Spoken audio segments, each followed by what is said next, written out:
Hello guys! Ayan, magmumukbang ako ng papaya. Kita nyo ba yung papaya sa likod ko? Yan. Yan siya. Ang sarap ng papaya niya. Pero bago ako magmukbang ng papaya, ako po ay kukuha ng kalamansi. Saan ako kukuha ng kalamansi? Ay, dito lang din sa aking garden. Guys, punta natin yung kalamansi ko. Ngayon, hindi ko mapiplip yung camera ko kasi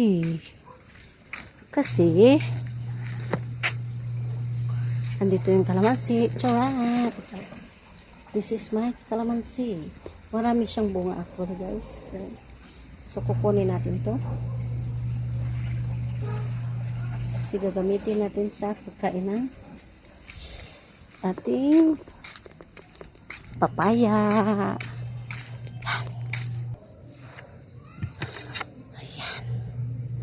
Ating bibiakin ng ating papaya.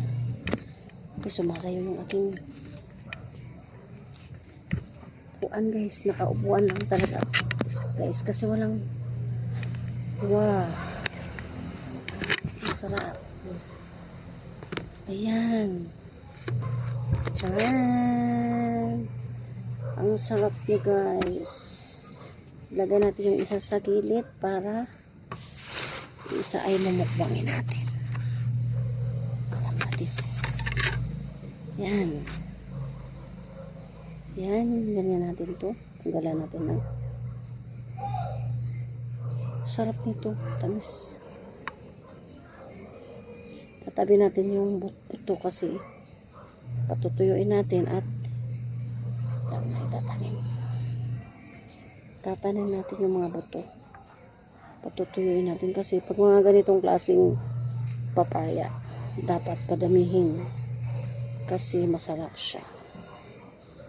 O, diba? While ako ay nagwa-washing actually, naglalaba ako kasi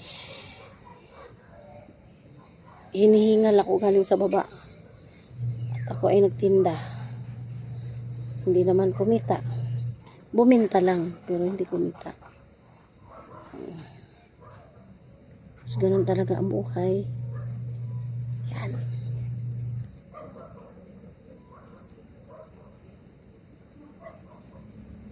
Yan. So, lagyan natin ng kalamansi. Masarap ang papaya guys pag pinipiga ng kalamansi. Doon mo ano yung lasa niya talaga. Matamis na asin.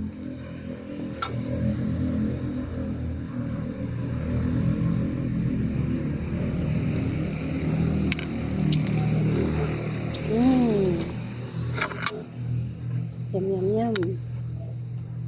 Tanggalin natin ang buto. See? Kumakain ba kayo ng ganito? Papaya?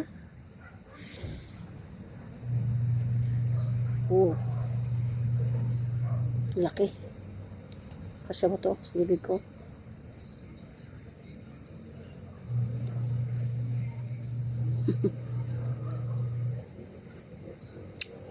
Ang lamig. Sarap. Sarap.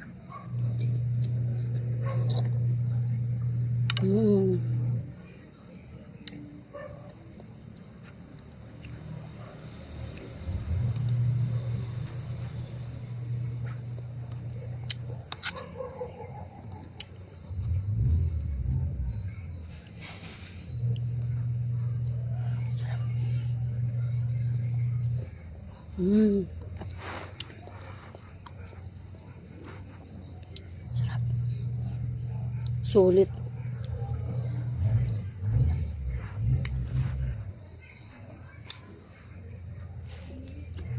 Sulit ang laki guys.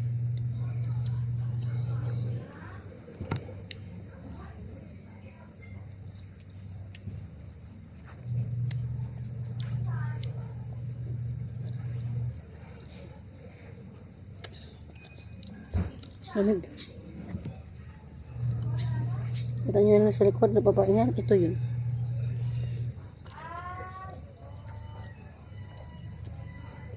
Mm. Pero ano, mas masarap pala siya pag hindi siya malamig. Sarap naman siya. Malamig masyado. Yung kinain ko nung nakaraan kasi hindi malamig. Mas feel ko yung tamis. Ito naman matamis, pero malamig kasi. Mm.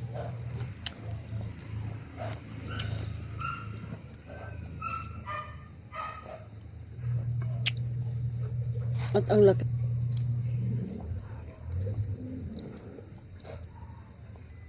Miming.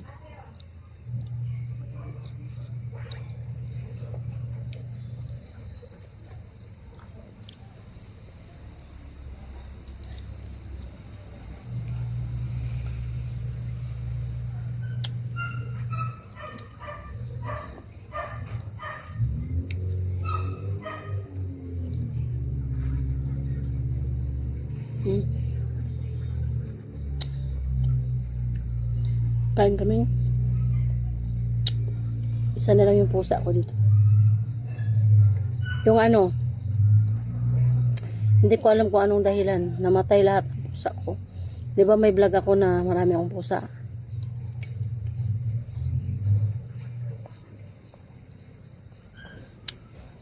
Lahat yun namatay.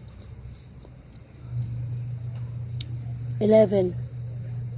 Isa lang natira sa akin. Yung pinaka ano. Nandito lagi sa loob ng bahay. Gumagala siya pero hindi siya lumalayo. Ito lang sa bahay.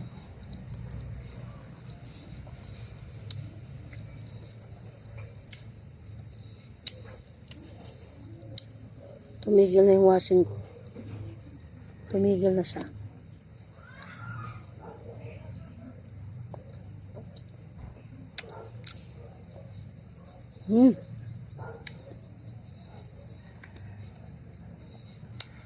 Busog na ako.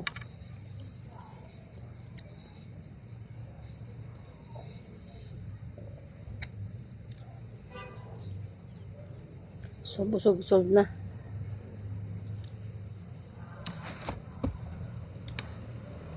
Thank you. Bye. Papaya.